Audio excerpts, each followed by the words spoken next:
반갑습니다. 꿈과 희망의 씨앗을 심는 이야기꾼 김영선입니다.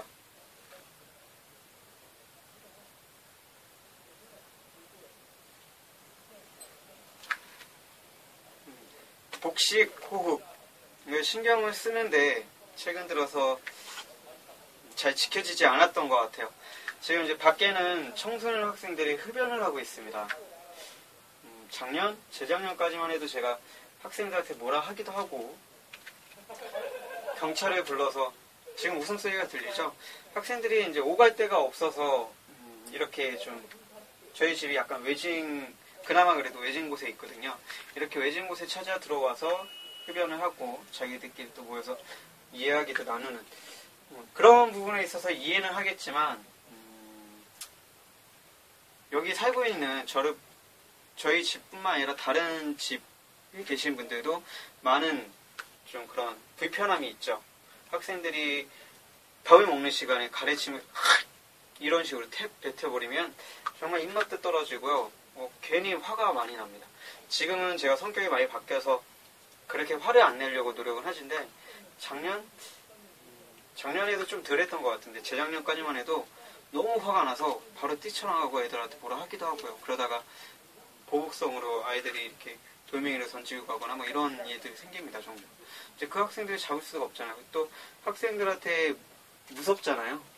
말 한마디 잘못했다가 벽돌로 또 찍힐 수도 있는 거고, 무섭기 때문에 이제는 좀 말을 조심해야 되겠다는 생각이 듭니다. 세상에 점점 무섭다라는 것 때문에 더 각박해지지 않나, 모른 척하게 되고 나몰라라 하게 되는 그런 좀 문화가 생기는 게 아닌가라는 또 생각들을 해봅니다. 그렇다고 해서 매일같이 또 경찰한테 신고하고 뭐 하는 것도 한계가 있더라고요. 경찰분들도 짜증을 많이 내시고, 저희 또한 매번 전화를 해서 이렇게 부탁드린 것도 좀 그렇습니다. 또 학생들도 생각을 하면, 내가 저 나이 때라면, 내가 저 친구들이라면, 이런 생각들을 해보면 좀 어느 정도 이해도 가요. 그렇다 보니까 또 참게 되고, 근데 참는 것들은 또 한도가 있다 보니까 담배 냄새가 많이 들어오거나 아이들이 시끄럽게 떠들거나, 또 밥 먹는 시간이나 이런 시간대에 가래침을 많이 더럽게 뱉거나 그럴 때는 참아지지가 않더라고요. 이런 말씀을 드리는 건 다른 게 아니라 세대 입장 차이겠죠. 저 친구들과 우리의 차이. 저 친구들 또한 자기들이 어떤 곳에 소속할 곳이 없기 때문에, 어디 모여있을 만한 곳이 없기 때문에 이렇게 외진 곳을, 좀 후미진 곳에 찾아 들어오게 되는 거고, 찾아와서 들어오게 되니까 이런 곳에서 이야기를 하게 되다 보니까 자기들도 생각하지 못하게 친구들과 일상생활 속에서 하는 그런 버릇들을 하게 되는 거죠. 침을 함부로 뱉는다든지, 욕을 한다든지, 시끄럽게 떠든다든지. 개개인을 놓고 보면 나쁜 친구들은 그렇게 없어요. 제가 예전에도 한번 어떤 청소년 센터에 가서 경험했던 건데, 도서관은 아니었습니다. 근데 책은 좀 지원돼 있었고, 책을 볼 수 있는 작은 공간이 있었어요. 거기서 책을 보고 있는데 청소년 아이들이 한 6명 정도 우르르 몰려 들어왔습니다. 예전에도 한번 말씀드렸던 적이 있는데, 담배 냄새가 많이 진동을 하더라고요. 그냥 그러다고 제가 또 이러쿵저러쿵 얘기할 수는 없잖아요. 정의의 사도는 아니기 때문에. 불의를 보면 가능한 못 찾는 성격이긴 해요. 집 근처에서도 부부싸움 나면 몇 번 이렇게 갔던 적도 있었고, 그것 때문에 보복을 당한 적도 있었고요. 그래서 최근에는 그런 것들을 안 하려고 조심하고, 너무 좀 무섭다라는 생각이 들어서 가능한 불의를 보면 참으려고 노력을 많이 하는 편입니다. 그리고 지금은 그게 익숙해져 있어서 솔직히 무서워요. 불의를 보면 뛰어들기가 너무 무섭습니다. 뛰어들어서 뭔가 고맙습니다라는 소리는 바라진 않지만, 이렇게 보복성으로 이렇게 뭔가를 당하게 되면 저 혼자면 상관이 없습니다. 근데 어머니가 집에 혼자 계신데 혹시라도 또 안 좋은 일이 생길 수도 있잖아요. 그런 것 때문에 또 더 조심스럽게 되더라고요. 어쨌든 그 센터에서 이제 앉아서 책을 보고 있는데, 학생들이 우르르 들어서 막 얘기를 하더라고요. 시끄럽게 막 떠는데, 어떤 한 친구가 딱 제가 봤을 때는 그 그룹에 좀 어느 정도 리더처럼 보였거든요. 등치도 컸고. 그래서 제 눈치를 계속 보길래 나보러 나가라는 건가? 이렇게 좀 오해를 했습니다. 그래서 좀 약간 기분이 나빠져서 얘네들한테 뭐라고 한 소리 할까? 너네들 나가라고 할까? 뭐 이렇게 좀 생각하고 있었는데 그게 그 친구한테 보였나 봐요. 그 친구가 자기 친구들한테 그러더라고요. 야, 조용히 해. 여기 책 보는 곳이야. 이렇게 말을 하더라고요. 그런 모습들을 보면서 아이들이 내가 나쁜 면만 보려고 해서 나쁜 면만 보이는 게 아닐까.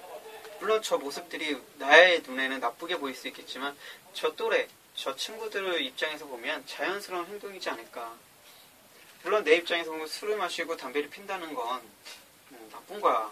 근데 돌이켜 생각을 해보면 제가 고등학교 때, 중학교 때 친구들도 담배를 폈고 술을 마셨습니다. 근데 그 친구들이 나빴냐? 그렇지는 않았거든요.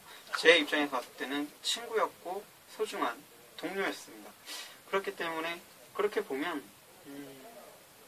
저 친구들 또한 자기 집단 안에서 자기 또래들끼리, 자기 친구들끼리 모여있을 때는 한없이 착한 인간이라는 존재인 것이죠. 그렇기 때문에 그 다름을 인정하는 게 너무나도 어렵다라는 걸 새삼 깨닫게 되고요. 이런 순간에도 참으려고 노력을 하지만 어느 순간에는 화가 치밀어 올라서 학생들한테 뭐라 하기도 하고 경찰한테 전화를 해서 학생들 좀 귀가 조치 좀 시켜달라고 부탁도 하기도 하고요. 물론 학생들이 흩어졌다 다시 돌아오긴 합니다. 그래서 다시 이곳에 모여서 막 얘기도 떠들기도 하죠. 근데 참 다행인 것은 저뿐만 아니라 이제 주변에 계신 분들이 신고를 많이 하세요. 근데 저라면 제가 저 나이 또래의 저 학생들이었다면 한번 욕 같은 것도 해보지 않을까라는 또 이런 생각을 해봐요. 저 또한 고등학교 때 좀 그렇게 좀 착한 아이들 그룹에 속하긴 했지만 제가 생각했을 때 그렇게 착한 아이는 아니었던 것 같아요. 그래서 친구들 보면 어른들한테 예의를 많이 지켰죠. 그 당시에는 어른들 앞에서 담배 핀다는 걸 상상도 못할 시기였기 때문에 그런 예의는 많이 지켰지만 좀 막 나가는 애들은 정말 몰상식한 아이들도 많이 있었어요. 예를 들면 이렇게 18조파 욕을 하면서 예를 들어서 이런 거죠. 그래서 자기네들가 담배 피고 떠들고 있는데 누군가가 가라 그래서 경찰이 와서 이렇게 해산이 됐다가 다시 모이면 이런 거겠죠. 정말 개념이 없거나 정말 어른을 무시하는 친구들은 욕을 하겠죠. 아이씨 18 누가 신고했어? 뭐 어쩌저쩌고 내 죽여버릴 거야 뭐 어쩌 이런 기타 등등의 말을 할 수도 있다는 겁니다. 근데 그런 거조차 안 하고 조용히 흩어졌다가 다시 조용히 모여서 또 막 시끄럽게 떠들다가 뭐 담배도 피다가 뭐 하고 흩어지는 거는 어찌 보면 그렇게 좀 나쁜 애들은 아닐 수도 있겠구나라는 또 생각이 듭니다. 예, 뉴스나 이런 데서 보면 왕따라든지 이런 사태들도 많이 보면 가해자가 있지만 그 가해자들도 어떻게 보면 피해자가 아닐까라는 또 생각도 해봐요. 그렇다고 해서 그 가해자 학생들이 잘했다는 건 아닙니다. 잘못했죠. 어떤 특수 소수를 괴롭힌다는 것은 저 또한 어렸을 때 좀 체격이 왜소했기 때문에 좀 괴롭힘이라든지 이런 걸 많이 당하던 학생 중에 한 명이었습니다. 다만 이제 성격이 좀 있다 보니까는 표현을 했었죠. 그러지 말라는 표현. 그리고 또 싸우기도 많이 싸웠었고요. 근데 바꿔 말하면 표현도 못하고 싸우지도 못하는 친구들 입장에서는 계속 당할 수밖에 없는 그런 입장인 거죠. 또 가해자 학생들은 처음에는 장난으로 시작했을지도 모르고 어쩌게 보면 그냥 생각 없이 했던 일들이 자연스럽게 이루어지는, 그리고 주변에서 보는 시선들이나 환경들이 그렇게 조성이 되면서 더 심해지는 그런 게 아닐까라는 또 생각을 해봅니다. 아무리 그렇다고 하더라도 가해 학생들은 저는 정말 그건 아니다고 생각을 합니다.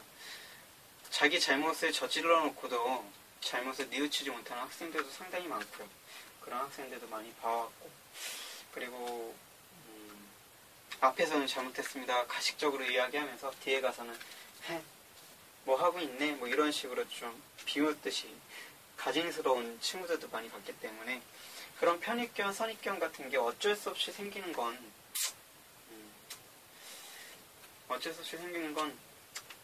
제가 어떻게 할 수 있는 방법은 아닌 것 같아요.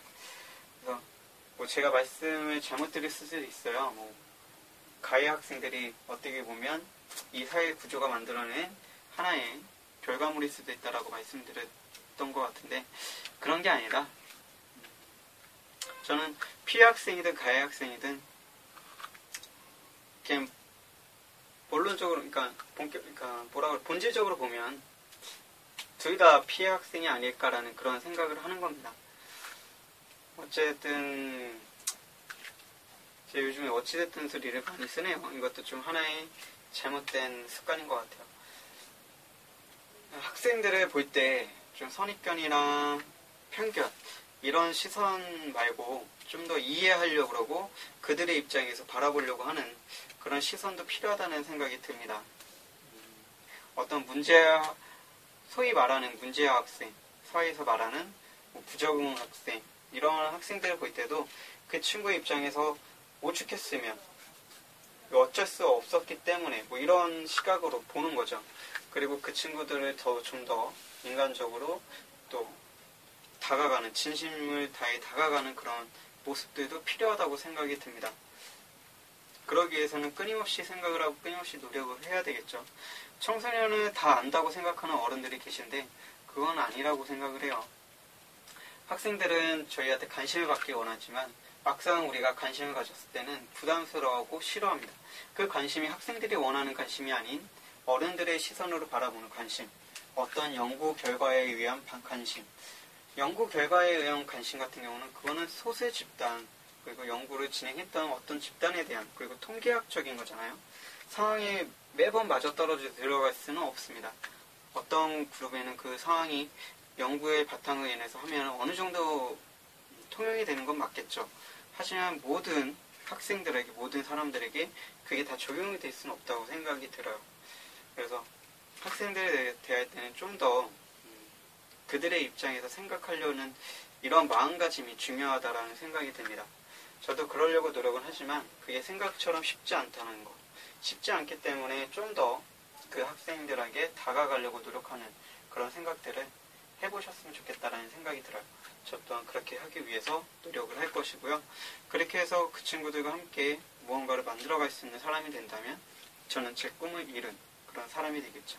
청소년 동기부여가 저의 꿈 중에 하나이기 때문에 이걸 실천하기 위해서는 그들의 입장에서 생각할 수 있는, 그리고 그들의 시선으로 바라볼 수 있는, 그리고 그들이 생각하는 게 무엇인지 한 번 더 생각해보는 그런 마음이 필요하지 않을까 생각을 합니다. 그렇다고 해서 그게 정답이거나 정의가 될 수는 없겠죠. 사람마다 다 다르듯이 학생들도 다 다르기 때문에. 그래서 열린 생각으로, 열린 판단과 그리고 선입견이나 이런 거 없이 대화할 수 있는 오픈마인드, 이런 것들이 중요하지 않을까 생각을 합니다. 이야기를 하다 보니까 이렇게 두서없이 이런저런 얘기들이 많이 나왔는데요. 그냥 결론만 말씀드리자면 저희 집 앞에서 이런 식으로 이제 떠들고 담배도 피고 침도 함부로 받고 이런 학생들이 그들 입장으로 들어간다면 정말 갈 데가 없어서 옆에 놀이터가 있긴 한데 거기는 아이들이 많으니까 그 친구들 입장에서는 저 꼬마 애들 앞에서 담배 피는 건 아니야. 그래도 없는 데 가서 피는 게 낫지. 이렇게 또 좋게 생각할 수도 있는 거잖아요. 어른들이 보시니까 이거 보기 안 좋아. 우리도 좀 더 좀 구석진 데 가서 사람들 덜 보는 데 가서 하자. 근데 그게 이제 선택이 좀 잘못됐던 것은 사람이 지나다니는 골목이고 집 앞이고 그리고 빌라가 좀 넓게 떨어져 있는 게 아니라 따닥따닥 붙어있는 그런 공간이다 보니까 여기에 사는 분들한테는 하나의 피해로 다가올 수밖에 없는 것이겠죠. 그래서 그 학생들의 입장과 이 주변에 살고 계신 분들의 입장은 서로 다르다는 것. 그리고 학생들은 우리가 밥을 먹는지 무엇을 하는지를 모르잖아요. 그렇기 때문에 그냥 자기네가 평소에 하던 그런 행동대로 침을 뱉는 거고 가르침을 뱉는 거고 그런 행동들이 이 방 안에서 있는 벽 너머에 있는 사람들에게는 하나의 불쾌감으로 다가오게 되는 거고 그 친구들을 더 안 좋은 시선으로 바라보게 되는 그런 게 아닐까 생각을 합니다. 그럴 때 한 번 더 생각을 해보는 거죠. 저 친구들은 왜 여기 와 있을까? 저 친구들을 어떻게 하면 여기가 아닌 다른 곳으로 보낼 수 있을까?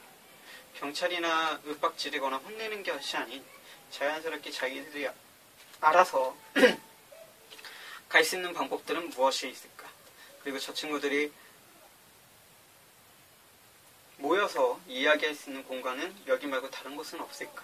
뭐 이런 기타 등등의 생각을 해봄으로써 그 친구들의 입장에서 한 번 더 생각을 해보는 그런 것도 필요하다라는 생각을 해봅니다. 말이 계속 반복적으로 나오는데 제가 즉흥적으로 하다 보니까 그런 것 같아요. 좀 더 말을 천천히 그리고 생각을 하면서 이 생각한 것을 바로 내뱉는 것이 아닌 한번 순화를 해서 또박또박 말을 하고 이걸 끄집어내면 같은 말을 반복할 이유는 없는데 제가 그 부분에 대해서 좀 못하는 것 같아요. 생각나는 걸 바로 얘기하고 싶고 그렇기 때문에 좀 조급해지는 거고 조급해지다 보니까 했던 말을 반복해서 하는 그런 안 좋은 그런 습관이 드는 것 같습니다. 앞으로는 이런 부분들이 조심해야 되겠어요. 그래서 이야기를 할 때 또박또박 이야기하면서 한 템포 쉬었다가 이 얘기를 꺼낼 때 좀 더 정리를 하고 이게 손동작이 어떻게 보면 잘못 전달될 수도 있는데 한 번 더 머릿속에서 정리를 하고 이 정리된 것을 내뱉는 거죠. 내뱉으면서 점점 이야기를 끌어가는 즉흥적으로 하면서도 얼마든지 논리정연하게 그리고 다른 사람들이 공감을 갖고 전달력이 높은 그런 이야기들을 충분히 할 수 있다라고 저는 생각을 합니다. 그래서 그런 부분들을 노력하고자 이렇게 열심히 하고 있는데 아직은 뭔가 부족한 게 많다라는 생각이 더 강하게 남네요. 다음부터는 좀 더 주의 깊게 생각 좀 더 많이 하고 그리고 이야기를 하도록 노력을 할게요. 그리고 교환을 만들어야 되는데 이 교환 만드는 게 생각처럼 쉽진 않네요. 일단 생각을 많이 하는 게 중요한 것 같고요. 생각 많이 한 것을 다시 또 자료화해서 이야기를 꺼낼 수 있는 하나의 툴 뭐 이런 걸로 만드는 게 중요하지 않을까 생각을 해봅니다. 그러면 저의 이야기는 이쯤에서 마치도록 할게요. 여러분들의 삶은 여러분들의 꿈은 여러분은 응원하는 꿈대표 김영선입니다.